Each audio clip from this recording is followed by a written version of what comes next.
আসসালামু আলাইকুম। আমি জান্নাতুল ফেরদৌস সিলমা, কুমিল্লা মডার্ন হাই স্কুলের নবম শ্রেণীর একজন শিক্ষার্থী। মাননীয় সভাপতি, সম্মানিত বিচারক মণ্ডলী এবং এনএফএইচ সায়েন্স ক্লাবকে জানাই অসংখ্য ধন্যবাদ আমাকে কিছু বলার সুযোগ করে দেওয়ার জন্য।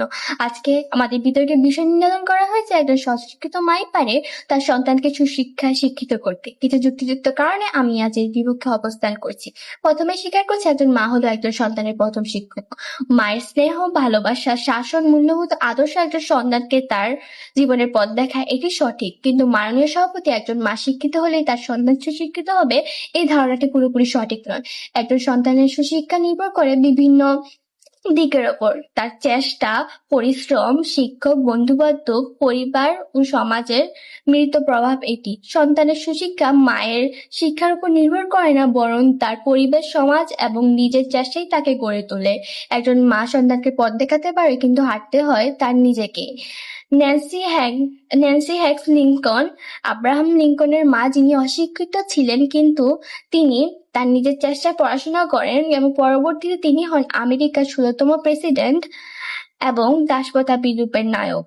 অন্যদিকে নেলসন ম্যান্ডেলা, যার মা ছিলেন অশিক্ষিত এবং গ্রামের সাধারণ একজন মহিলা, কিন্তু তার নৈতিক মূল্যবোধ ছিল যা তাকে আজীবন অনুপ্রাণিত করে মানবতার পথে। পরবর্তীতে তিনি হন দক্ষিণ আফ্রিকার প্রথম কৃষ্ণাঙ্গ রাষ্ট্রপতি ও শান্তির প্রতীক।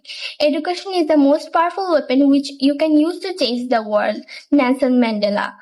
বিশেষ এমন অনেক ঘটনার উদাহরণ আছে যেখানে শিক্ষিত রাজনীতিবিদ, ব্যবসায়ী, শিল্পের সন্তানেরা সমাজে ভুল পথে গেছে, অপরাধে জড়িয়েছেন, সমাজ বিরোধী কাজ করেছেন, যদিও তাদের পরিবার বা মা খুবই শিক্ষিত ছিলেন এবং সম্মানিত ছিলেন। কম্বোডিয়ার প্যাবলো এসকোবার, যার মা ছিলেন একজন শিক্ষিকা অর্থাৎ একজন শিক্ষিত নারী, তবুও এসকোবার ইতিহাস অন্যতম কুখ্যাত মাদক সম্রাট হয়েছিলেন। অন্যদিকে টেড বান্টি আমেরিকায় এক ভালো ও শিক্ষিত পরিবারে বড় হওয়া সত্ত্বেও পরবর্তীতে তিনি ইতিহাসে অন্যতম ভয়ানক সিরিয়াল কিলার হন এবং অসংখ্য মানুষকে হত্যা করেন।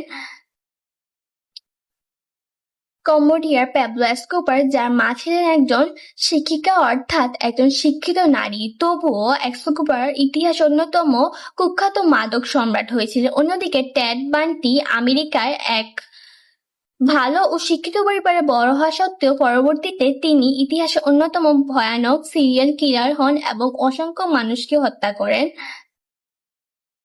তাই আমি দৃঢ়ভাবে বলবো, শুধু মায়ের শিক্ষাই নয়, সন্তানের পরিশ্রম, আশেপাশের পরিবেশ এবং সমাজের সম্মিলিত অবদানে প্রকৃত সুশিক্ষা অর্জন সম্ভব।